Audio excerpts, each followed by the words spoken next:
seorang muslim menjadi seorang marketing. Produk yang kita tawarkan Islam. Produk kita tawarkan Islam. Kita sedang menawarkan Islam kepada orang lain. Menunjukkan bagaimana Islam itu secara akhlak, secara adab, ya, secara keyakinan atau akidah. Hukum-hukum fikih yang diterapkan.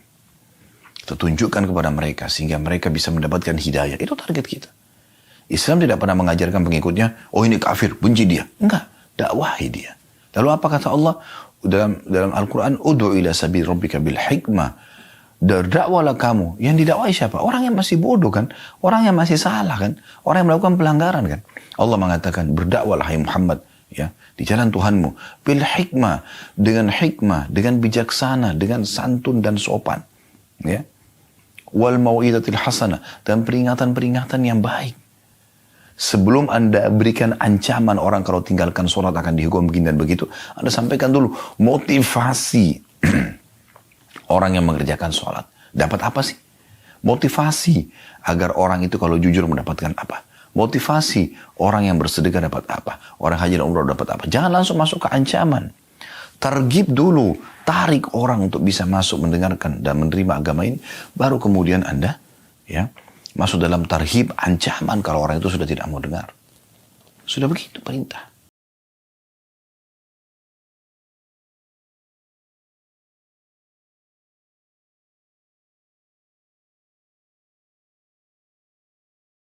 Assalamualaikum warahmatullahi wabarakatuh.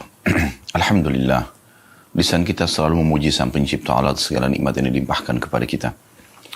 Dan juga kita selalu mengucapkan juga salawat dan taslim kepada Nabi besar Muhammad sallallahu alaihi wa ala alihi wa sahbihi wasallam, sebagaimana Allah telah perintahkan kita untuk mengucapkan salam hormat tersebut. Baik, seperti biasa kita akan membedah insyaallah, bedah buku yang mulia atau membedah sebuah kitab yang mulia, Riyadhus Shalihin, yang ditulis oleh Imam Nawawi rahimahullah. Dan pada kesempatan di pagi menjelang siang hari ini, kami akan membahas bab lanjutan, yaitu bab ke-75. Bab yang sangat mulia dan juga merupakan salah satu ciri dan karakter setiap muslim. Dimanapun mereka berada di muka bumi ini, maka karakter dan sifat ini bagian daripada perangai dia. Yaitu bab ke-75, bab memaafkan dan berpaling dari orang-orang bodoh. Bab ini mulia sekali. Tentu berat bagi orang yang tidak menggunakan keimanan di saat dia harus memaafkan orang yang berbuat salah pada dia. Kalau kita berjalan dengan akal manusia, apalagi ditunggangi dengan bisikan-bisikan syaitan, kita akan berpikir, untuk apa saya maafkan? Dia sudah menggibah saya, dia sudah memfitnah saya, dia sudah menyakiti saya, dan apapun alasannya.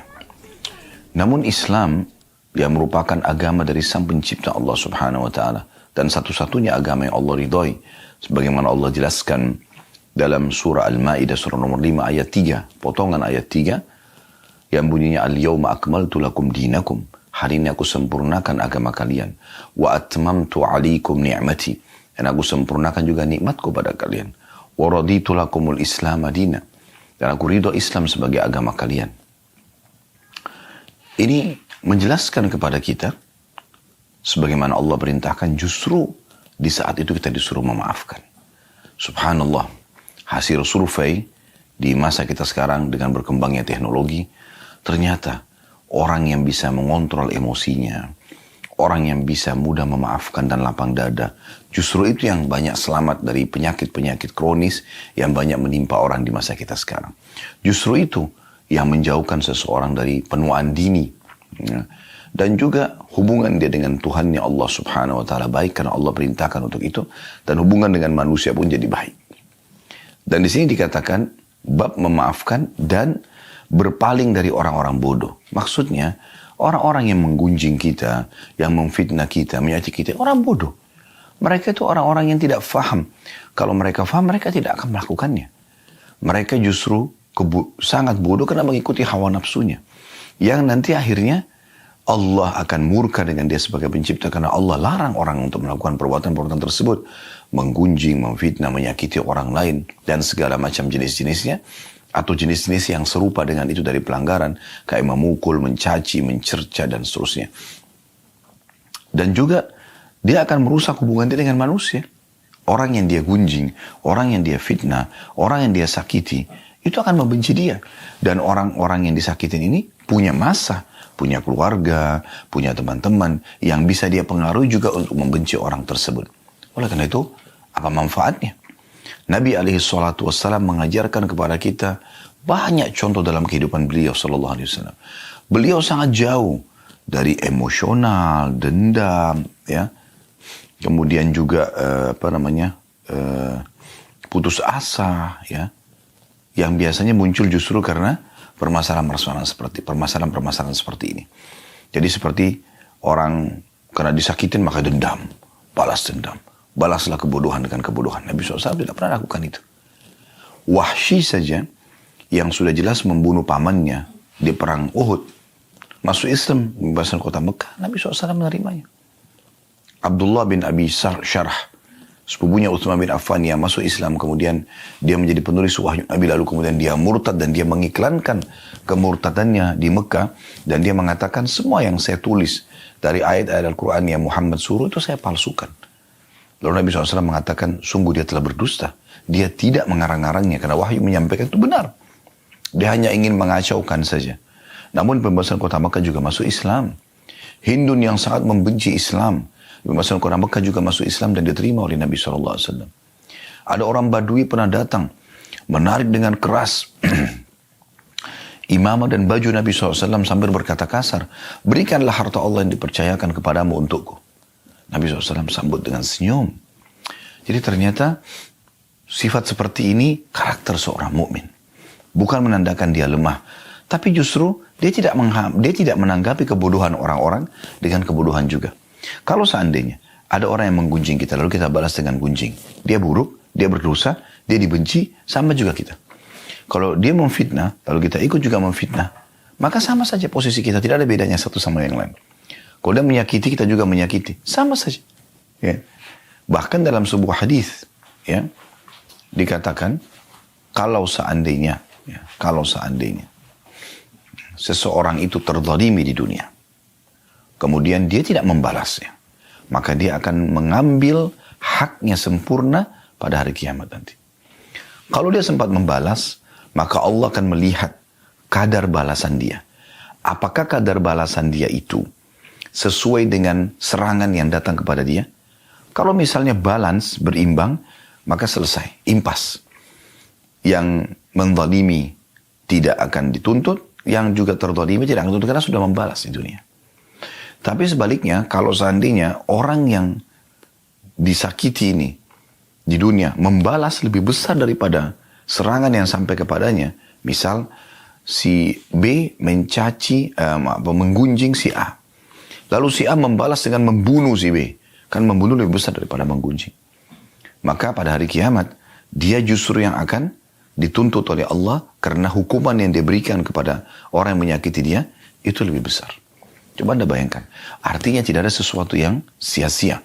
Kalau ada seseorang yang menyakiti Anda, justru itu aset amal jariah Anda. Mungkin dari situ Anda akan menambah derajat yang tinggi di surga. Ini judul babnya. Bab yang mulia. Bab memaafkan dan berpaling dari orang-orang bodoh. Kita coba dengarkan teman-teman sekalian dalil-dalil yang diangkat oleh Imam Nawawi rahimahullah. Dimulai dari surah Al-A'raf ayat 199 beliau angkat. Yang berbunyi firman Allah subhanahu wa ta'ala, khudil afwa wa'mur bil urfi wa'arid anil jahilin. Ini sesuai dengan judul ya. Artinya, jadilah pemaaf, wahai Muhammad, dan suruh umatmu juga. Dan suruhlah orang mengerjakan yang baik atau ma'ruf. Serta berpalinglah dari orang-orang bodoh. Nah, ini 3 pesan ilahi dalam ayat ini. Surah Al-A'raf 199. Perhatikan pesan Allah, khudil afwa. Jadilah selalu pemaaf. Tenangkan diri Anda. Anggap itu angin lalu. Memaafkan antara kita dengan Tuhan Allah subhanahu wa ta'ala. Dan Allah ingin kita seperti itu. Kita kan awet muda. Kita akan jauh dari penyakit-penyakit kronis. Kita dapat pahala. Dan juga kita bisa meraih hati orang-orang justru yang menyakiti kita. Mungkin dia menjadi penyebab hidayahnya. disuruh dalam ayat ini, atau Allah SWT menyuruh Nabinya Muhammad SAW, dan sekaligus untuk orang-orang beriman. Khudil afu. Jadilah pemaaf itu. Pesan yang kedua. Wa'mur bil urfi. Perintahkan orang untuk berbuat kebaikan. Ingatkan baik-baik. Yang kamu lakukan ini salah loh. Jangan. Allah marah. Allah larang. Islam melarang. Nanti akhirnya orang-orang akan menjauh dari kamu. Walaupun dia emosional. Kita dengan tenang. Wa'mur bil urf. Perintahkan kebaikan-kebaikan. Kalau orang berbuat jahat sama kita, motivasi dia untuk sadar. Yang ketiga pesannya, wa'arid anil jahilin. Jauhi orang-orang yang bodoh, berpaling saja. Kalau sudah dinasihatin, kita nggak balas, tetap aja dia sibuk mencari kesalahan kita. Udah arid, tinggalkan saja. Tak usah ya tanggapin. Ada orang di zaman masa kita sekarang, subhanallah, sibuk. Dia diserang di media, dia balas juga di media. Akhirnya, dua-duanya buruk. Coba Anda ambil resep sederhana. Jangan ditanggapin. Tak usah ditanggapin. Anda punya akun media, Anda tinggal berikan gambaran kalau Anda tidak seperti itu. Selesai. Kalau Anda pun benar apa yang mereka ucapkan, kesempatan itu teguran. Anda jadikan bahan untuk Anda taubat kepada Allah SWT. Anda perbaiki, taubat kepada Allah, selesai. Kata Nabi SAW, at-taubatu jubbu ma qablaha. Taubat akan menghapuskan semua kesalahan yang lalu, termasuk bekas-bekasnya. Artinya, Allah Azza wa Jal akan, ya, dengan kita taubat, akan memperbaiki keadaan itu. Walaupun tadinya kita salah. Jadi sederhana. Ayat yang kedua, surah Al-Hijr ayat 85. Allah juga memerintahkan Nabinya Muhammad SAW, fasfahis safhal jamil. Maka maafkanlah mereka dengan cara yang baik. Nah, ini juga pesan penting ini ya. Safhal jamil maksudnya pemaafan yang baik.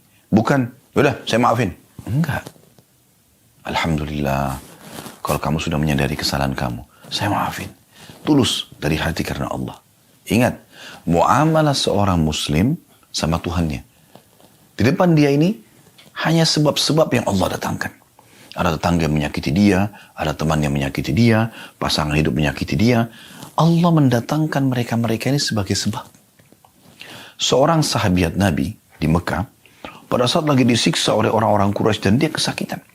Maka orang-orang Quraisy ada yang mengatakan, ya, sesungguhnya kami menyiksa kalian karena kalian berbeda dengan agama kami. Jawaban mereka sederhana. Ketahuilah, yang membuat kalian seperti ini, kata si muslimah, ya, adalah Allah. Allah sedang menguji iman kami. Allah datangkan orang-orang untuk menguji iman kita. Tidak semuanya kehidupan mulus. Ada saja cobaan-cobaan yang datang. Tapi Allah memberikan kita cara. Fasfahis safal jamil. Ya. Maafkan dengan cara yang baik. Rangkul permintaan maaf. Rangkul taubatnya seseorang. Ya. Pengembalian hak Anda walaupun sudah berlalu dengan baik. Ingat, itu perintah Sang Pencipta Allah. Kita bermuamalah dengan Allah Subhanahu wa Ta'ala yang selalu menilai hamba-hambanya dan mengawasinya. Sifat Allah Al-Hayyul Qayyum, Maha hidup dan selalu mengurus hamba-hambanya. Raqib, sangat mengawasi dan teliti. Allah itu teliti sekali. Jangan khawatir atas balasan Allah Subhanahu wa Ta'ala. Saya pernah menyampaikan kisah bagaimana Abdullah bin Abbas radhiyallahu anhuma. Beliau pernah satu waktu menggunakan jubah baru lalu dicaci maki oleh seseorang. Tanpa sebab. Ketemu di jalan tiba-tiba. Mentang-mentang kamu itu keturunan keluarga Rasulullah. Mentang-mentang kau sahabat Nabi. Mentang-mentang. Abdullah bin Abbas diam. Tidak jauh. Orang-orang di sekitarnya sudah jengkel nih murid-muridnya segala macam. Ini siapa orang ini? Mencaci maki seorang ulamanya. Sahabat dan ulamanya muslimin. Keluarga Nabi SAW. Ini gak masuk akal. Tapi karena Abdullah bin Abbas diam, mereka juga diam. Setelah selesai, karena orang itu nggak ditanggapin, maka habis kosakata dia. Kapan pertengkaran dan keributan akan terus berlanjut kalau Anda tanggapin kan? Karena walaupun Anda benar, Anda juga jadi berubah sikap. Tutur kata Anda jadinya tadinya benar, Anda jadi salah. Mata Anda tadinya syahdu menjadi melotot, tangan Anda jadi melayang, kaki Anda jadi melayang, hati Anda jadi panas, kan banyak efek-efek yang tidak baik. Abdullah bin Abbas dengan tenang lalu mengatakan, apa kau sudah selesai? Orang itu mengatakan iya. Abdullah bin Abbas radhiyallahu anhu mengetahui orang ini sebenarnya cemburu dengan jubahnya. Maka dia buka jubahnya lalu dia mengatakan, ambillah ini hadiah dari kami. Lalu dia bilang kepada murid-muridnya, beritahukan alamat kami kepada orang ini, mungkin dia butuh bantuan yang bisa kita bantu. Akhirnya orang itu sadar akan kesalahannya dan kemudian menjadi muridnya. Begitu luar biasanya. Anda masih ingat kasus seorang Arab Badui yang kencing di masjid? Bagaimana Nabi SAW tanggapi? Orang datang ke masjid, buka celana, lalu kencing. Ini bahasa begitu. Tiba di masjid kencing. Dia udah kencing. Ya. Maka hampir semua sahabat berdiri ingin menghajar orang ini. Ingin menghukumnya. Nabi SAW memberikan isyarat agar mereka tenang. Ya. Kemudian beliau cuma mengatakan, ambilkanlah satu bejana air.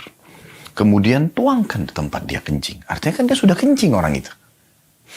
Kemudian dalam riwayat lain kata Nabi SAW sambil mendekati orang tersebut, sungguhnya ini adalah rumah Allah. Tidak layak untuk perbuatan seperti ini. Apa kata orang tersebut? Ya Allah, rahmatilah aku. Dan Muhammad, dan jangan rahmati selain kami. Karena sentuhan yang luar biasa. Memang begitu, seorang muslim menjadi seorang marketing. Produk yang kita tawarkan Islam. Produk yang kita tawarkan Islam. Kita sedang menawarkan Islam kepada orang lain. Menunjukkan bagaimana Islam itu secara akhlak, secara adab, ya, secara keyakinan atau akidah. Hukum-hukum fikih yang diterapkan. Kita tunjukkan kepada mereka sehingga mereka bisa mendapatkan hidayah. Itu target kita. Islam tidak pernah mengajarkan pengikutnya, oh ini kafir, benci dia. Enggak, dakwahi dia. Lalu apa kata Allah dalam Al-Quran? Ud'u ila sabil rabbika bil hikmah. Dakwalah kamu. Yang didakwahi siapa? Orang yang masih bodoh kan? Orang yang masih salah kan? Orang yang melakukan pelanggaran kan? Allah mengatakan, berdakwalah hai Muhammad. Ya, di jalan Tuhanmu, bil hikmah, dengan bijaksana, dengan santun dan sopan, ya, wal mau'izatil hasanah, dan peringatan-peringatan yang baik.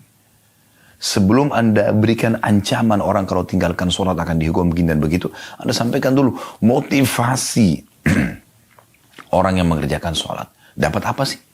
Motivasi agar orang itu kalau jujur mendapatkan apa? Motivasi orang yang bersedekah dapat apa? Orang haji dan umrah dapat apa? Jangan langsung masuk ke ancaman. Targib dulu. Tarik orang untuk bisa masuk mendengarkan dan menerima agama ini. Baru kemudian Anda ya masuk dalam tarhib ancaman kalau orang itu sudah tidak mau dengar. Sudah begitu perintah. Ya. Jadi Allah Subhanahu wa ta'ala memerintahkan kita agar seperti itu. Berbuat baik. Mendakwahi mereka. Lalu Allah mengatakan wajadilhum billatihi ahsan. Dan kalaupun kau berdebat dengan cara yang baik. Tetap baik. Bukan cuma itu teman-teman sekalian. Kita disuruh berbuat baik di kancah peperangan. Di kancah jihad. Musuh sudah keluar dengan senjata. Kata Nabi SAW, kalau kalian harus bunuhlah dengan cara yang santun. Bagaimana bunuh santun? Orang main tebas leher, orang main potong, tusuk badan. Tapi maksudnya adalah kalau harus membunuh. Setelah itu tidak ada mutilasi. Kata Nabi SAW, jangan membakar. Karena yang boleh membakar hanya pemilik api itu. Allah Azza wa Jalla. Gak boleh. Gitu kan? Begitu luar biasa. Dan kata Nabi SAW, dan juga kalau kalian sembelihlah dengan cara yang baik. Tajamkan pisau kalian. Buatlah tenang hewan sembelihan kalian. Hewan. Bentar lagi juga dipotong, dimakan dagingnya. Tapi disuruh berbuat baik. Pernah ada seorang sahabat mau menyembelih dombanya, ditidurkan di tanah. Lalu kemudian perutnya diinjak domba itu. Lalu dia asap pisaunya sambil domba itu melihatnya. Kata Nabi SAW, apa kau ingin membunuhnya 2 kali? Kenapa kau enggak lakukan sebelumnya? Kenapa tidak asap pisau di tempat lain? Jangan perlihatkan kepada dia. Efek-efeknya banyak. Karena dia stres, hewan itu bisa berontak dan lari, atau melawan, atau bahkan bisa membuat dagingnya jadi keras. Itu efek. Ya. Beda sekali dengan hewan sembelihan yang kita buat tenang. Nah, itu contoh. Pada hewan pun seperti itu. Umar bin Khattab radhiyallahu anhu pernah dikirim surat oleh Amr bin As dari Mesir. Pada saat Mesir sudah ditaklukkan, ada jalur air yang ingin dibuat oleh Amr bin As dari Sungai Nil menuju ke masyarakat Mesir, supaya masyarakat Kairo tepatnya, supaya air lebih gampang mereka raih daripada mereka harus menuju ke Sungai Nil. Maka beliau nyurat kepada Umar bin Khattab minta izin. Apa jawaban Umar radhiyallahu anhu? Saya khawatir, hai Amr, engkau akan membebankan tanah di atas kemampuannya. Tanah aja disayang. Tanah. Tapi dia, subhanallah, dengan keimanannya memahami masalah itu. Perhatikan bagaimana luar biasanya. Kemudian dalil yang ketiga, surah An-Nur, ayat 22 diangkat oleh Imam Nawawi rahimahullah. Bunyinya, wal ya'fu wal yasfahu ala tuhibbuna ayyakfirallahu lakum. Dan hendaklah mereka memaafkan dan berlapang dada. Apakah kalian tidak suka bahwa Allah mengampuni kalian? Ayat ini, surah Nur ayat 20 turun kepada Abu Bakar radhiyallahu anhu. Anda mungkin sudah pernah dengar kisah kami sampaikan ya. Kisahnya unik sekali, kisah ifk. Kisah tuduhan zina, fitnah zina Aisyah dengan Safwan radhiyallahu anhu. Padahal mereka berdua lepas dari masalah hal tersebut. Salah satu yang menyebarkan isu gosip tersebut adalah sepupu Abu Bakar atau sepupu Aisyah. Yang dia selama ini dibiayai hidupnya oleh Abu Bakar. Setelah Abu Bakar tahu, Abu Bakar boikot orang itu. Manusiawi. Masa orang ini dibiayai hidupnya, masih keluarga lagi, masih sepupu. Lalu dia menyebarin gosip fitnah itu. Ya. Ada yang mengatakan namanya Musri bin Abi Musri, mengatakan kalau salah Marthad bin Abi Marthad ya. Salah satunya seingat saya. Karena ada 3 orang yang waktu itu kena cambuk, dia sebagai sepupunya Abu Bakar atau sepupunya Aisyah, ya, salah satunya. Kemudian yang kedua Hamna binti Jahash, ini adalah iparnya Nabi SAW, ya, saudaranya Zainab binti Jahash. Dan yang ketiga penyairnya Nabi Hasan bin Thabit, radhiyallahu anhu majma'in. Mereka juga ikut sebarin gosip tersebut gitu. Tapi pada saat itu Abu Bakar akhirnya mengambil satu keputusan. Ini orang nggak tahu diri, udah dibantu, ya, masih kerabat, ngapain sebarin gosip tanpa memastikan? Akhirnya Abu Bakar memboikot. Mulai sekarang tidak ada bantuan lagi buat kamu. Apa yang terjadi? Allah subhanahu wa ta'ala turunkan surah An-Nur ayat 22. Ya, kalau dari awal ayat tentunya. Dan janganlah orang-orang yang Allah berikan kelebihan harta kepada mereka mengatakan kepada sanak kerabatnya. Ya, kalau ya, mereka tidak akan dimaafkan. Kita bisa lihat surah An-Nur ya. Saya coba buka ayat lengkapnya. Surah nomor 24, Allah berfirman, Anda bisa buka surah An-Nur, surah nomor 24, ayat 22, وَلَا يَأْتَلِ أُولُو الْفَضْلِ مِنْكُمْ وَالسَّعَةِ أَنْ يُؤْتُوا أُولِي الْقُرْبَى وَالْمَسَاكِينَ وَالْمُهَاجِرِينَ فِي سَبِيلِ اللَّهِ وَلْيَعْفُوا وَلْيَصْفَحُوا أَلَا تُحِبُّونَ أَنْ يَغْفِرَ اللَّهُ لَكُمْ وَاللَّهُ غَفُورٌ رَحِيمٌ. Dan janganlah orang-orang yang mempunyai kelebihan dan kelapangan di antara kamu bersumpah, karena Abu Bakar bersumpah, mengatakan demi Allah saya tidak akan bantu kamu lagi. Ya, kepada sepupunya ya. Bahwa mereka tidak akan memberi bantuan kepada kaum kerabatnya. Karena orang ini masih kerabatnya. Orang-orang yang miskin dan orang-orang yang hijrah pada jalan Allah. Dan hendaklah mereka memaafkan dan berlapang dada. Coba bayangkan. Anaknya sudah digosipin fitnah. Menjadi sumber gosip yang sangat besar pada saat itu. Di kota Madinah. Istri Nabi selingkuh. Abu Bakar sangat terpukul. Yang sebarin sepupunya. Gitu. Bersumpah langsung Abu Bakar, saya tidak akan bantu kamu lagi demi Allah. Maka Allah menyuruh apa? Perhatikan. Dan janganlah orang-orang yang mempunyai kelebihan harta dan kelapangan ya, di antara kamu bersumpah bahwa mereka tidak akan memberikan bantuan kepada kaum kerabatnya. Ini orang. Ya. Orang-orang miskin, dia juga miskin. Dan orang-orang yang hijrah pada jalan Allah, dia termasuk hijrah dari Mekah. Ya, orang Mekah ini, muhajirin. Dan bahkan ikut di Badr. Maka Allah mengatakan, hendaklah mereka memaafkan dan berlapang dada, apakah kamu tidak ingin bahwa Allah mengampunimu? Dan Allah maha pengampun lagi maha penyayang. Ya. Subhanallah, pada saat turun ayat ini, kata Abu Bakar sambil menangis, betul Tuhanku, aku ingin engkau memaafkanku. Maka dia pun membayar sumpahnya. Ya. Kemudian setelah itu dia kembali memberikan bantuan kepada sepupunya yang tadi, ya, menyebarin gosip, ya, dan dia maafkan. Dan tentu dia tetap kena hukuman sepupunya Abu Bakar itu ya. Kena cambuk, menyebarin gosip 80 derah gitu. Nah, ini poin yang luar biasa. Kemudian selanjutnya teman-teman sekalian surah Ali Imran ayat 134 yang diangkat oleh beliau. Yang bunyinya wal'afina 'anil nas wallahu yuhibbul muhsinin. Dan orang-orang yang suka memaafkan kesalahan orang lain dan Allah mencintai orang-orang yang berbuat kebaikan. Ya. Jadi di sini Allah mengatakan wal'afina 'anil nas. Yang suka memaafkan banyak manusia, bukan hanya satu orang, ya. Banyak orang. Berulang kali terjadi dalam hidupnya.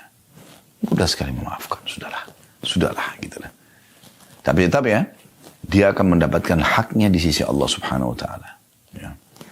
Dan Allah menyukai orang-orang yang berbuat kebaikan. Kebaikan maksud di sini diantaranya adalah memaafkan orang. Kemudian surah Asy-Syura, ini dari Al-Quran yang terakhir yang diangkat oleh beliau, ayat 43. Yang bunyinya wala man sabara wa ghafara inna dzalika lamin azmil umur. Tetapi barang siapa yang bersabar dan memaafkan, sesungguhnya yang demikian itu termasuk perbuatan yang mulia. Barang siapa yang bersabar, gangguan orang, dan memaafkan, sudahlah. Gitulah. Orang bodoh, orang nggak paham. Gitu. Ya. Maka sesungguhnya ya, itu termasuk perbuatan yang mulia. Lalu kata Imam Nawawi rahimahullah di sini, dan ayat-ayat dalam bab ini cukup banyak dan dikenal. Kita akan masuk ke hadis pertama, saudaraku seiman, dalam bab ini, bab 75, bab memaafkan dan berpaling dari orang-orang bodoh. Hadis nomor 648 dari awal belajar. Betul, alhamdulillah kita sudah mempelajari 648 hadis, bahkan lebih daripada itu.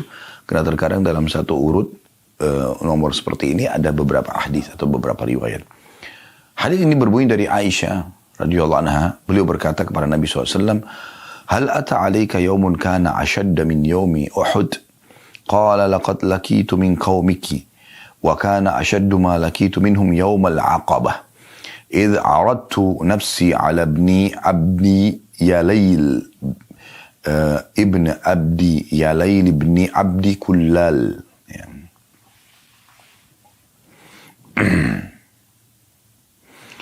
فلم يجبني إلى ما أردت فانطلقت وأنا مهموم على وجهي فلم أستفيق إلا وأنا بقرن الثعالب فرفعت رأسي وإذا أنا بسحابة قد أظلتني فنظرت فإذا فيها جبريل عليه السلام فناداني فقال إن الله تعالى قد سمع قول قومك لك وما ردوا عليك وقد بعث إليك ملك الجبال لتأمره بما شئت فيهم فناداني ملك الجبال فسلم علي ثم قال يا محمد إن الله قد سمع قول قومك لك وأنا ملك الجبال وقد بعثني ربي إليك لتأمرني بأمرك فما شئت إن شئت أطبقت عليهم الأخشبين فقال النبي صلى الله عليه وسلم بل أرجو أن يخرج الله من أصلابهم من يعبد الله وحده لا يشرك به شيئا. Kata Aisyah radhiyallahu anha, mohon maaf, apakah engkau pernah mengalami suatu hari yang lebih berat daripada perang Uhud? Beliau menjawab sallallahu alaihi wasallam, aku benar-benar telah mendapatkan apa yang aku dapatkan dari kaummu, ya Aisyah. Yang paling berat yang aku terima dari mereka adalah pada hari Aqabah. Ketika itu aku menawarkan diri kepada putra Abdul Lail bin Abdul Kulal. Ternyata dia tidak menyambut apa yang aku inginkan. Maka aku pergi dengan sangat sedih sepanjang perjalananku. Aku tidak tersadarkan diri kecuali ketika sampai di Qarn al-Tha'alib. Ya. Ini ada tulisan footnote nomor 507. Tempat ihram atau miqat bagi penduduk Najd. Juga disebut Qarnul Manazil. Ya. Yang berjarak sehari semalam dari kota Mekah. Aku angkat kepalaku, ternyata ada awan yang menaungiku. Aku memperhatikannya, ternyata di sana ada Jibril alaihissalam. Dia memanggilku dan mengatakan, sesungguhnya Allah Ta'ala mendengar ucapan kaummu terhadapmu dan penolakan mereka terhadapmu. Dia, Allah, mengirim malaikat penjaga gunung kepadamu agar kamu memerintahkannya untuk melakukan apa saja yang kamu kehendaki terhadap mereka. Maka malaikat penjaga gunung pun memanggilku dan mengucapkan salam. Kemudian berkata, wahai Muhammad, sesungguhnya Allah telah mendengar ucapan kaummu terhadapmu. Aku adalah malaikat penjaga gunung. Aku diutus oleh Tuhanmu kepadamu, agar kamu memerintahkanku dengan perintahmu. Terserah engkau. Kalau kamu mau, aku akan menjatuhkan Akhsyabain atau dua gunung ini kepada mereka. Maka Nabi SAW bersabda, justru aku berharap semoga Allah melahirkan dari tulang sulbi mereka orang-orang yang menyembah Allah Subhanahu wa Ta'ala dan tidak menyekutukan apapun dengannya. Hadits ini riwayat Bukhari dan Muslim. Baik teman-teman sekalian, hadits ini kita jelaskan dulu secara global ya. Hadits ini memberikan gambaran kepada kita bahwasanya di pandangan para sahabat, memang yang kejadian Uhud ya, pada saat Nabi SAW memerintahkan agar 50 pemanah tidak boleh turun dari bukit pemanah, dan ternyata ada 43 orang yang memaksakan diri untuk turun dan hanya melanggar perintah Nabi SAW, dan karena itu sebabnya pasukan muslimin terpukul mundur dan banyak korban, termasuk korban adalah paman kandung beliau yang sangat beliau cintai, yaitu Hamzah radhiyallahu anhu ajma'in. Walaupun ini mati syahid, tapi kira itu membuat Nabi berpikir kenapa harus ada seperti ini. Dan kata Umar radhiyallahu anhu, aku tidak pernah melihat Nabi SAW menangis sesedih pada saat kejadiannya Uhud, melihat jenazahnya Hamzah yang dimutilasi radhiyallahu anhu. Yang penting Aisyah sempat bertanya pada saat itu, wahai Rasulullah, ada enggak sesuatu yang lebih berat bagi anda dibandingkan hari Uhud? Maka kata Nabi SAW, ada, yaitu gangguan-gangguan dari kaum wahai Aisyah. Kaum di sini maksudnya adalah penduduk Mekah dan sekitarnya. Terutama pada saat aku di hari Aqabah. Aqabah ini letter-letternya adalah sebuah bukit yang tinggi yang bisa dinaikin ya. Dan ini digunakan juga istilah Aqabah di tempat jumrah. Nah, biasanya di musim haji Nabi SAW menggunakan kesempatan untuk mendakwahi orang-orang gitu ya. Tapi ternyata penolakan terjadi. Lalu Nabi SAW mengambil inisiatif, berpikir, apa ini jalan keluarnya? Lalu Nabi SAW melihat kota terdekat dengan Mekah adalah Taif.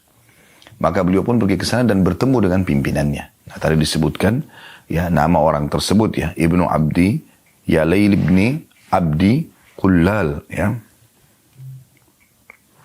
Atau Kulal, maaf, Ibni Abdi Kulal. Dan ternyata dia juga menolak. Maka setelah itu Nabi SAW mengatakan, saya pun pergi meninggalkan Taif dalam kondisi saya sangat sedih. Mahmum. Sedih, kenapa agama yang ditolak? Padahal ini kebenaran. Nabi SAW tidak ingin kerajaan mereka. Tidak ingin apapun dari mereka. Cuma ingin mereka menyembah Allah dan tidak menyekutukannya sedikit pun. Maka dalam kondisi sedih seperti itu, beliau mengatakan, saya terus berjalan tanpa saya sadari saya sudah sampai di Karnu Tha'alib atau Karnul Manazil. Wilayah Najd tadi sudah disebutkan, perjalanan sehari semalam dari Mekah. Jauh, jalan kaki ya. Maka Nabi SAW pada saat tiba di sana, tiba-tiba dia mendengarkan suara dari atas langit memanggil, ternyata itu adalah Jibril AS. Dan Jibril mengatakan, sungguh Tuhan Muhammad telah mendengar apa yang kau mengucapkan. Dan diutus denganku malaikat khusus mengurus seluruh gunung di muka bumi ini. Maka malaikat itu pun mengucapkan salam kepadaku, kata Nabi SAW, lalu kemudian mengatakan, hai Muhammad, Allah Tuhanmu telah mendengarkan gangguan kaummu kepadamu, penolakan mereka. Dan kalau kau ingin, perintahkan saja. Aku diutusin khusus untuk mendengar uritahmu apa. Suruh hukum mereka seperti apa, saya akan lakukan. Kalau kau ingin, saya akan mengambil 2 gunung Akhshabain, kemudian saya satukan supaya hancur mereka semuanya. Ada khilaf di antara ulama tentang masalah makna Akhshabain. Apakah gunung itu adalah gunung yang ada di Mekah saja, sehingga 2 gunung itu disatukan dan penduduk Mekah akhirnya kena hukuman pada saat itu? Atau Akhshabain ini bisa juga gunung di Mekah sama di Taif. Jadi 2 kota ini hilang dari sejarah manusia. Dalam beberapa buku sejarah saya pernah temukan, dalam beberapa athar disebutkan juga ya, riwayat, bahwasanya Jibril mengatakan, kalau kau terima ini, maka akan mereka dihancurkan dan dakwamu akan menyebar. Atau kalau kau bersabar, maka juga dakwamu akan diterima, akan menyebar. Maka Nabi SAW mengucapkan kata-kata yang tadi sudah kita sebutkan dalam akhir riwayat ini, sesungguhnya aku akan bersabar. Dan aku berharap dari tulang sulbi mereka nanti, maksudnya keturunan mereka, keluar orang yang beriman kepada Allah dan tidak melakukan kesyirikan. Dan subhanallah, doa Nabi SAW ini mustajab. Ya, harapan beliau mustajab. Keluar dari kota Taif, seorang perawi hadis yang paling banyak menyampaikan hadis dari kalangan laki-laki, Abdurrahman ibn Sakhr radhiyallahu anhu, atau julukannya Abu Hurairah atau Abu Hir. Dan keluar dari penduduk Mekah, dari As bin Wa'il, ada Amr bin As. As bin Wa'il orang yang sangat benci Islam, tapi Amr bin As masuk Islam. Keluar dari Abu Jahal, ada Ikrimah bin Abi Jahal, masuk Islam. Abu Jahal Fir'aunnya umat ini, tapi anaknya masuk Islam. Ya. Kemudian dari Umayyah bin Khalaf ada Safwan bin Umayyah bin Khalaf, masuk Islam. Safwan, gitu ya. Jadi banyak yang lahir dari Al-Walid, ya, lahir Khalid bin Walid. Mereka orang-orang yang benci dengan Islam, ayah-ayah mereka, tapi dari keturunannya keluar orang yang beriman kepada Allah Subhanahu wa taala. Baik, kita langsung masuk saja ke pelajaran pertama dari hadis. Pelajaran pertama, bahwasanya setiap orang beriman pasti akan diuji. Tidak ada orang beriman tidak diuji. Bahkan dalam sebuah hadis kata Nabi SAW, "Idza ahabba Allah 'abdan ibtalah." Kalau Allah cinta seorang hamba, Allah akan uji dia. Lalu apa manfaatnya Ustaz orang diuji? Kan gak enak orang terganggu. Baik, tujuannya banyak, hikmahnya banyak. Di antaranya adalah Anda akan menyadari kalau Anda punya Tuhan. Dan itu adalah panggilan yang sangat cepat agar Anda segera kembali ke Tuhan Anda. Karena kita kalau lagi sakit, diganggu orang, kita jadi lebih gampang untuk wudu, sholat, tunduk kepada Allah, minta agar diberikan jalan keluar. Itu tidak bisa kita dapatkan kalau lagi tidak ada masalah. Sulit sekali. Saya pernah hadapi masalah, mudah sekali kita netesin air mata kalau kita sedang hadapi masalah dan kita berdoa kepada Allah. Tapi kalau lagi tenang-tenang saja, kita mau menangis susah gitu kan. Sementara menangis, karena Allah SWT bagian daripada ibadah. Bahkan kata Nabi SAW, di antara 7 golongan yang akan Allah naungi pada hari kiamat, tidak ada naungan kecuali dengannya adalah seseorang yang mengingat Allah sendiri lalu dia meneteskan air mata. Dan kata Nabi SAW, tidak akan tersentuh api 2 mata yang menangis karena Allah Subhanahu Wa Taala. Ini luar biasa gitu. Dan Nabi SAW berlindung dari mata yang tidak pernah meneteskan air mata. Wa min ainin ainin la tadma. Dan jangan sampai Allah mataku dia tidak pernah menangis gitu. Itu subhanallah kalau ada masalah kita bisa rasakan dan mendapatkan itu. Kenikmatan yang mahal sekali. Jadi kita tahu kita punya Tuhan dan akhirnya kita kembali kepadanya. Pelajaran yang lain, Anda jadi meringkas umur Anda di atas ketaatan. Kalau orang kalau lagi ada masalah, dia sulit untuk berbuat dosa. Dosa itu kan terjadi kalau orang lagi banyak waktu lowongnya. Ya, lagi santai. Tapi kalau orang sakit, lagi ada masalah, dia tidak akan melakukan dosa. Dia ingin keluar dari permasalahannya. Dia ingin mendapatkan solusinya. Kemudian yang ketiga, hikmah yang Anda bisa ambil dari masalah-masalah yang sedang terjadi dari ujian itu adalah Anda jadi ambil pelajaran dan dapat pengalaman hidup. Ya, ternyata ada orang yang berbuat begini dan kalian kita tidak terjerumus lagi. Kan jadi pelajaran. Dan itu mahal sekali. Tidak selamanya pelajaran itu teori, tapi bisa praktek lapangan. Kan gitu. Supaya Anda tidak jatuh di lubang 2 kali sebagaimana sabda Nabi SAW. Jadi banyak faedah yang bisa kita ambil. Ini yang pertama. Faedah kedua dari hadis. Ya. Dan itu tentu di sini diambil bagaimana Nabi SAW aja diuji. Ya.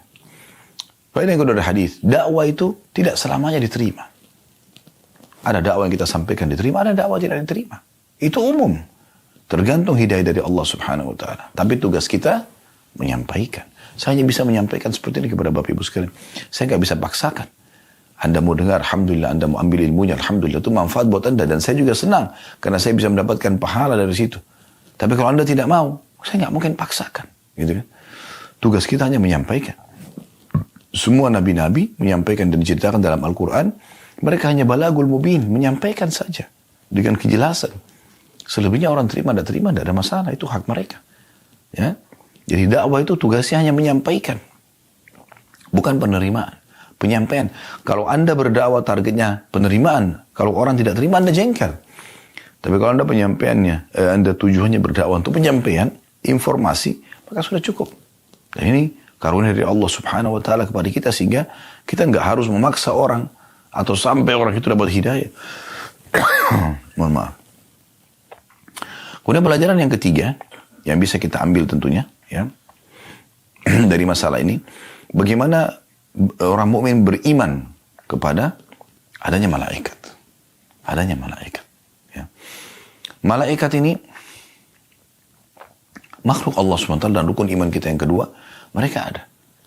Dan semua ini yang kita bisa lihat pergantian siang malam ya, fenomena setiap hari bisa kita lihat, musim yang berganti ya. Bukan di Indonesia sekarang musim hujan, di Turki sekarang musim dingin dan ada salju, gitu kan. Musim-musim pasti ada yang atur, nggak mungkin. Hujan itu datang satu tempat turun hujan, kemudian itu berhenti. Siapa yang mengatur kadarnya? Allah SWT menentukan, tapi Allah suruh malaikat yang mengatur dan menjalankan semua itu. Populasi manusia, hewan-hewan, segala macam hal diatur oleh malaikat, termasuk gunung-gunung. Ya, di sini disebutkan ada malaikat penjaga gunung dan dia diperintahkan khusus ya, oleh Allah SWT untuk menghukum orang-orang yang menolak dakwah Nabi SAW. Pelajaran keempat, lembutnya hati Nabi SAW, baiknya akhlaknya, ya, dan pemaafnya beliau. Ini saksi bahasan. Bagaimana beliau sudah disakitin, ditolak dakwanya, sakit hati, mahmum, merasa sedih, Ditolak dakwanya. Bahkan dalam beberapa buku sirah disebutkan, buku sejarah, kalau pada saat ditolak dakwah beliau SAW di Taif, itu dilempari dengan batu. Setiap kali beliau jalan, kaki yang diangkat dilemparin batu. Ya, jadi berdarah. Keluar dari kota Taif, ditutup pintu gerbang, seperti orang terusir, ditolak. Tapi beliau masih berharap hidayah sampai kepada mereka. Karena bagi beliau ini adalah orang-orang yang bodoh, belum faham. Begitu mulianya akhlak Nabi SAW. Ini luar biasa. Gitu kan? Yang kelima, bagaimana seseorang itu dianjurkan agar selalu mendahulukan doa yang baik. Jangan ucapkan yang buruk. Mulai dari diri kita sendiri. Diri kita sendiri. Ya Allah, berikan aku hidayah. Ya Allah, mudahkan aku supaya beribadah kepadamu. Ya Allah, jauhkan dariku sifat ini misalnya. Selalu ucapkan yang baik kepada istri, kepada suami. Semoga Allah berikan hidayah. Semoga Allah mudahkan. Semoga Allah begini dan begitu. Kepada anak-anak. Jangan selalu nakal-nakal. Anak-anak aktif. Jangan selalu nakal. Kepada kendaraan kita, kepada harta kita. Kata Nabi SAW, jangan ucapkan perkataan buruk buat diri kalian, harta kalian dan keluarga kalian, sehingga malaikat lewat mengaminkan dan terjadi. Jangan. Ini penting untuk digarisbawahi. Dan ini diambil dari potongan terakhir dari hadis. Bagaimana Nabi SAW mendoakan agar mereka dapat hidayah. Mereka dapat hidayah. Ini penting. Ya. Baik, kita masuk hadis kedua dalam bab ini. Hadis nomor 649. Dari Aisyah radhiyallahu anha, beliau berkata, "Ma daraba Rasulullah sallallahu alaihi wasallam syai'an qattun biyadihi, wala imra'atan wala khadiman illa an yujahida fi sabilillah, wa ma nila minhu syai'un qattun fayantaqimu min sahibihi illa an yuntahaka syai'un min maharimillahi ta'ala fayantaqimu lillahi ta'ala." Dari sini riwayat Muslim. Terjemahannya kata Aisyah radhiyallahu anha, istri Nabi SAW, istri paling tahu tentang keadaan suami, suami paling tahu tentang keadaan istri. Bagaimana informasi dari seorang istri yang mulia ini? Dia mengatakan Rasulullah SAW tidak pernah memukul sesuatu pun dengan tangannya. Tangan gak pernah mukul. Berapa banyak orang yang melanggar masalah ini? Pukul istrinya, pukul suaminya, pukul anaknya, ya, pukul temannya, jagoan. Rasulullah SAW tidak pernah tunjukkan itu. Tidak pernah memukul istri ataupun pembantu. Kecuali jika beliau berjihad di jalan Allah, berperang. Ada musuh yang harus dipukul, ya. Dan beliau tidak pernah diganggu sedikit pun. Kemudian menuntut balas terhadap pelakunya. Kecuali jika ada sesuatu dari perkara yang diharamkan oleh Allah Ta'ala dilanggar, maka beliau menuntut balas untuk Allah Ta'ala. Nah, ini luar biasa. Ya, luar biasa. Semoga Allah mudahkan kita memiliki akhlak seperti ini. Ini akhlak mulia utusan Allah Subhanahu Wa Ta'ala. Ya, makanya banyak sekali musuh-musuh Nabi SAW justru tunduk akhirnya dan masuk Islam. Ya, sampai ada di antara mereka, ya, yang mengucapkan dulu, "Hai Muhammad, engkau orang yang paling aku benci. Sekarang setelah masuk Islam, engkau orang yang aku cintai. Negeri yang paling aku benci, sekarang negeri yang paling aku cintai." Itu luar biasa. Kepala suku Hanif pada saat itu masuk Islam. Dan akhirnya dia ucapkan kata-kata itu. Karena baiknya akhlak Nabi SAW. Kita ambil pelajaran langsung dari hadis. Hadis yang pertama, tidak bolehnya seseorang selalu memukul, mendahulukan pukulan pada pembantu, pada istri. Di sini disebutkan istri karena biasanya laki-laki kan merasa punya power, dia main pukul. Pukul itu hanya membekaskan. Sakit hati dan tidak enak. Bermuamalah pun tidak enak. Bagaimana Anda pukul istri Anda, terus kemudian setelah itu Anda tiduri atau gauli dia malam harinya. Gimana bisa? Cukup kata-kata. Ucapkan. Biasakan dalam rumah tangga itu ucapan yang baik. Pembantu pun begitu. Ya. Apakah tidak boleh memukul sama sekali? Tentu. Ada dalam surah An-Nisa disebutkan. Kalau wanita nusyuz, membangkang. Apa itu membangkang? Tidak mau menjalankan apa yang Allah perintahkan pada dia. Kamu tutup aurat, gak mau sholat. Gak mau melayani suami tanpa udzur. Anda sudah nasihati berapa kali tidak mau. Anda boleh pukul, tapi pukulan pun apa kata ulama tafsir? Ya, yang Allah mengatakan dalam surah An-Nisa, "Wallati takhafuna nusyuduhunna fa'iduhunna wahjuruhunna fil madaji wadribuhun." Dan wanita yang kalian khawatirkan nusyudnya, maka ingatkan dengan baik-baik. Kalau tidak, boikot mereka di ranjang. Kalau tidak, pukul mereka. Ya. Fa in ata'nakum fala tabghu 'alaihinna sabila, tapi kalau mereka sudah patuh, jangan kalian cari-cari kesalahannya. Itu kan ada dalam surah An-Nisa. Tapi di sini pukulannya kata ulama, kalaupun memukul darbatun ghairu mubarrah, pukulan yang tidak boleh berbekas, Dan kata Nabi SAW, hindari wajah. Kayu siwak, ya. Gunakan tangan, ingatkan. Seperti itu. Tidak boleh lebih daripada itu. Bahkan kalau Anda hindari jauh lebih baik. Makanya dikatakan sini, perhatikan perkataan Aisyah, ma dharaba Rasulullah SAW syai'an qattun. Dalam bahasa Arab, qat itu sama sekali tidak pernah. Ya. Tidak pernah Nabi SAW memukul sama sekali dengan tangannya. Apapun. Itu luar biasa itu. Ya. Ada orang kadang-kadang bercanda, mukul meja, mukul pintu, kasar. Orang langsung nilai dia negatif. Kenapa harus dengan mukul? Tangan ini untuk salaman, untuk berzikir, untuk bekerja cari rezeki halal. Makanya disebutkan dalam beberapa riwayat, tangan Nabi SAW itu, ya kalau sahabat menggambarkan kami menyentuhnya, lebih lembut daripada sutra. Tidak pernah mukul. Itu luar biasa. Berapa banyak suami yang tidak mau tahu masalah ini, main pukul istrinya. Sampai istrinya kadang-kadang terpaksa bertahan hanya karena ekonomi misalnya. Karena terlalu suka sama dia. Lalu apa? Apa yang bisa dibanggakan dari seorang suami kalau istrinya merasa takut dengan dia? Gak ada manfaatnya. Kalau sayang, cinta, hormat, iya. Segan, iya. Tapi takut karena kasarnya. Tidak ada manfaatnya. Pelajaran yang kedua, kalau boleh seseorang memukul. Tapi di jalan Allah. Dikatakan sini, illa an yujahida fi sabilillah. Kalau jalan Allah beda. Berperang. Itu pun, ingat tadi hadis yang sudah kita sebutkan ya. Dalam Rasulullah SAW, kalau kalian harus bunuhlah dengan cara yang santun. Pelajaran yang ketiga. Tidak dianjurkannya setiap muslim untuk balas dendam. Kecuali yang dilanggar adalah hukum Allah, dihukum sesuai dengan hukuman Allah. Nah ini diambil potongan terakhir hadis. Wa manila minhu syai'un qattun fayantakibu min sahibihi. Nabi SAW tidak pernah disakiti secara pribadi. Yang beliau balas dendam. Tidak pernah balas kebodohan dengan kebodohan. Ghibah balas dengan ghibah. Fitnah dengan fitnah. Tidak pernah Nabi balas dengan itu. Tidak dibalas dengan itu. Illa an yuntaka syai'un ya, min maharimillahi ta'ala. Fayantakimu lillahi ta'ala. Kecuali ada hal-hal yang Allah tentukan, yang Allah haramkan lalu dilanggar, maka beliau membalas dendam karena Allah. Kayak orang berzina dicambuk, atau dirajam, atau pencuri dipotong tangannya, karena pelanggaran agama.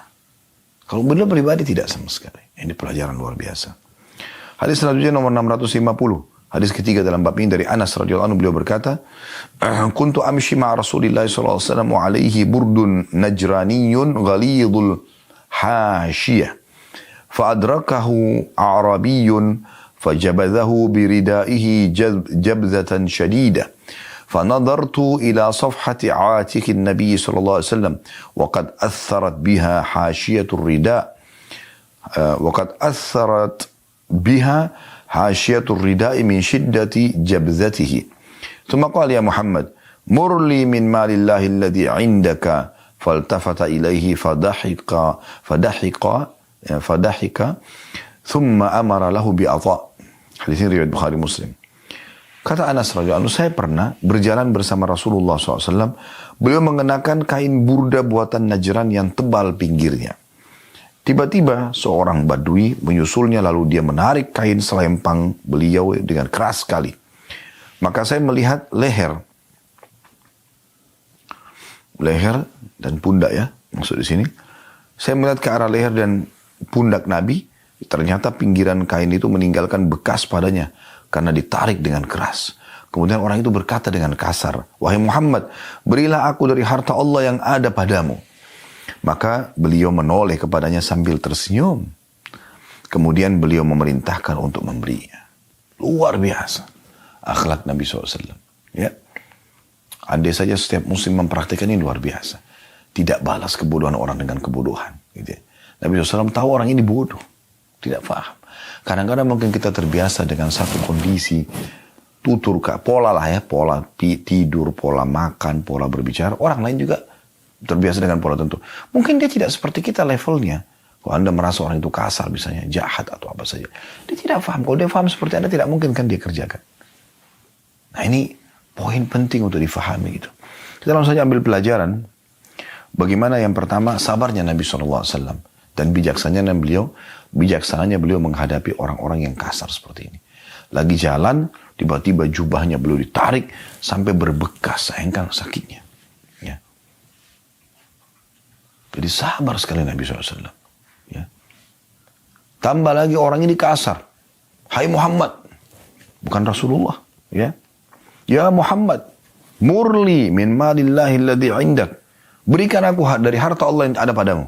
Coba, kasarnya luar biasa. Kalau ada orang mau minta sedekah pada anda begini ngomongnya, sambil tarik baju anda, kasih saya. Mana uang yang Allah kasih kepada kamu? Kira-kira kita ngapain? Mungkin kita tonjok orang itu, mungkin kita marah. Ya. Tapi subhanallah Rasulullah SAW tidak seperti itu. Balik, fadhahika. Maka Nabi SAW senyum, tertawa. Lalu menyuruh orang itu diberikan. Oh, luar biasa akhlaknya Nabi SAW. Ya. Jadi sabarnya Nabi SAW pelajaran pertama. Pelajaran yang kedua adalah pentingnya seseorang itu menghadapi masalah-masalah dalam kehidupannya dengan bijaksana. Dengan tidak membalas kebodohan dengan kebodohan. Ya. Kemudian kita tutup dengan dua buah hadis terakhir. Hadis nomor 651 berbunyi dari Ibnu Mas'ud radhiyallahu anhu, beliau berkata, "Ka'anni anzuru ila Rasulillah sallallahu alaihi wasallam yahki nabiyyan minal anbiya salawatullahi wa salamu alaihim darabahu qaumuhu fa'admauhu wa huwa yamsahu ad-dama an wajhi wa yaqulu Allahumma ighfir li qaumi fa innahum la ya'lamun." Hadis ini riwayat Bukhari Muslim. Seakan-akan saya masih dapat melihat Rasulullah SAW ketika beliau sudah menceritakan seorang nabi dari para nabi-nabi. Dia dipukul oleh kaumnya hingga berdarah. Dan dia menyeka darah dari wajahnya. Seraya berdoa, ya Allah ampunilah kaumku karena sungguhnya mereka tidak mengetahui. Nah, ini akhlak para nabi-nabi teman-teman sekalian.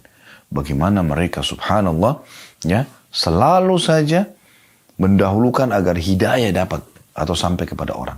Dan diikuti dengan kekuatan tauhid yang luar biasa, keyakinan luar biasa, bahwasanya Allah melihat, Allah mengawasi. Tidak akan sampai kepada kita gangguan apapun kecuali memang dalam bentuk ujian dari Allah. Tidak akan sampai nikmat apapun pada kita kecuali Allah yang mengizinkannya. Semua di sekitar kita ini cuma sebab. Bukan mereka intinya. Anda banyak, terima kasih Pak, terima kasih Bu. Karena sudah memberikan kepada Anda bantuan. Subhanallah, Anda lupa kepada Tuhan yang menciptakan mereka dan yang menggerakkan hati mereka untuk itu. Anda sibuk mengkantor sana sini serangan orang. Anda lupa sebenarnya sumber masalahnya adalah hubungan Anda sama Tuhan Anda rusak.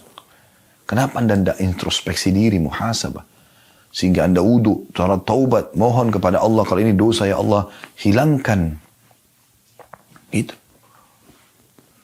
Pelajaran pertama dari hadis, bagaimana akhlak para nabi-nabi dan sabarnya mereka dalam menghadapi kaumnya, walaupun kaumnya ada yang kasar.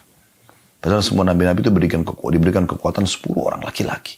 Bisa melawan, tapi tidak selalu menggunakan otot. Gunakan perkataan dan akhlak yang baik. Itu mahal sekali. Ya. Pelajaran yang kedua, pentingnya untuk selalu mendoakan doa yang baik.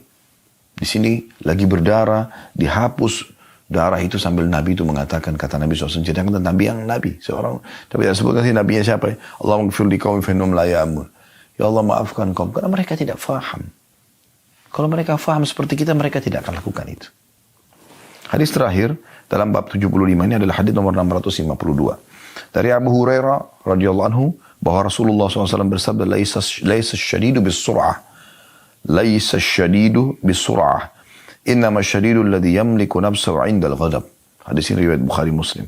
Orang yang kuat, bijaksana, dewasa, perkasa, bukanlah orang yang selalu menang gulat. Akan tetapi orang yang kuat adalah orang yang mampu menguasai dirinya pada saat marah. La ilaha illallah. Ini luar biasa. Ya. Justru keperkasaan, kebijaksanaan, kedewasaan, kekuatan dilihat pada saat orang bisa mengontrol emosinya. Ini hal yang luar biasa. Anda bisa lihat orang kalau baru belajar bela diri, mungkin kalau dia baru belajar beberapa jurus, dia akan selalu cari masalah di tengah jalan untuk menunjukkan kehebatannya. Tapi kalau orang sudah sampai pada masternya, mungkin dia tidak akan cari masalah. Tiba-tiba saja pada saat dia terdesak, baru kemudian dia keluarkan ilmu yang dia miliki. Si orang jadi segan, kan begitu. Jadi justru makin tinggi ilmu seseorang, dia makin bisa mengontrol emosinya. Nah itu puncak. Karena emosi ini teman-teman, kalau kita tidak kontrol, dia akan mengubah tutur kata yang tadinya lembut menjadi kasar. Dia akan ubah tadi tatapan mata yang syahdu menjadi melotot. Dia akan mengubah tangan yang tadinya bisa merangkul, malah memukul. Kaki yang bisa melangkah ke tempat yang baik, malah menendang, dan seterusnya. Ya. Jadi tidak baik. Dan Anda kalau satu kali sudah emosional pada seseorang, segala macam, nanti interaksi sama dia pasti akan ada batas. Ya, pasti ada batasnya. Karena orang masih mengingatkan, masih berbekas perbuatan buruk kita itu. Walaupun kita dalam kondisi benar ya. Makanya Nabi SAW mengatakan, ingat, laisa sur'atu bil ghadab. Laisa syadidu ya. Laisa asyadidu bis sur'ah. Bukan orang yang kuat itu dengan banyak bergulat, menang, kasar, banting pintu, teriak-teriak, pukul sana sini, melotot. Walakin sur'atu, walakin innama syadidu alladhi yamliku nafsahu indal ghadab. Tapi orang yang kuat adalah justru orang yang bisa mengontrol emosinya pada saat dia marah. Karena kita kalau bisa kontrol emosi, maka dalam kondisi marah pun mata kita masih tetap syahdu, tangan kita masih tetap merangkul, lisan kita masih mengucapkan, maka ini dengan santun, maka ini akan menjadi sebuah pukulan yang sangat berat bagi musuh. Ya, karena kita dengan tenang menghadapi permasalahan. Ya, ini penting, subhanallah. Saya pernah punya pengalaman pada saat diundang dakwah di Amerika, karena visanya berlaku 5 tahun, ya kita tutup dengan ini. Maka satu waktu setelah saya datang sekali, datang yang kedua kali atau yang ketiga kali pada saat itu ya. Seingat saya datang sendirian. Karena saya pikir visanya masih berlaku. Kemudian saya datang, seperti biasa saya langsung ke imigrasi. Rupanya, sebelumnya saya waktu datang ada satu surat panggilan dari KJRI kita di Los Angeles untuk waktu itu kalau tidak salah isi khutbah Idul Adha. Tapi kali ini tidak ada.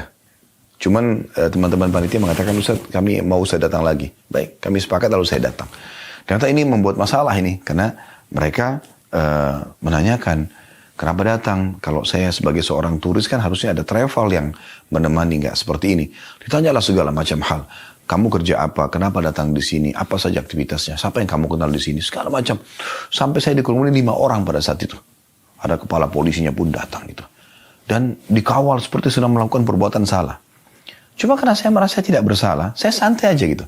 Saya santai sambil duduk, jawab apa yang mereka tanyakan gitu kan. Sampai terakhir saya memberikan nomor telepon panitia untuk ngobrol sama mereka gitu. Karena pada saat ditanya pun tinggal di mana, saya tidak tahu.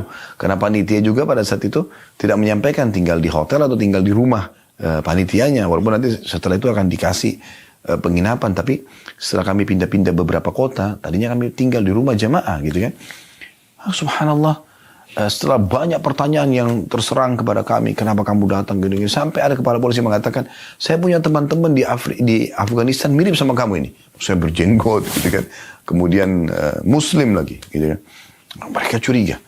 Maka saya santai saja menjawabnya sampai dia mengatakan, apa ada bahasa lain yang kamu kuasai selain Inggris? Karena ada beberapa kosakata juga yang sempat luput dari saya. Saya bilang saya bisa bahasa Arab. Dipanggillah seorang warga negara Amerika, petugas itu yang aslinya orang Mesir, bisa berbahasa Arab. Pertanyaan sama, saya jawab juga sama. Terakhir, pada saat dia sudah telepon ke panitia, lalu panitia itu memberikan gambaran. Kalau orang yang sedang depan kamu ini orang baik gitu, nggak usah dipermasalahkan dan saya menjaminnya. Dia kasihlah alamat segala macam, terus tukar-tukaran nomor telepon sama ke polisi di situ. Terus subhanallah pada saat itu, ya. Dia sempat ucapin kata-kata yang saya masih ingat. Dia mengatakan, saya dari awal tidak curiga sama kamu. Karena saya melihat kamu sangat tenang dalam menjawab. Kalau kamu ada masalah pasti kamu tidak tenang. Subhanallah.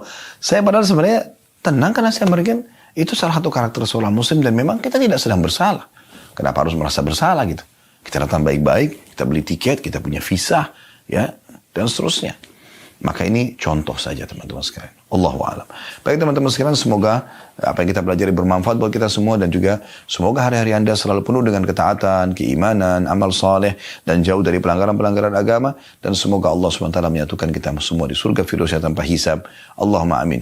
Subhanakallahumma bihamdika asyhadu an la ilaha illa anta astaghfiruka wa atubu ilaik. Wassalamualaikum warahmatullahi wabarakatuh.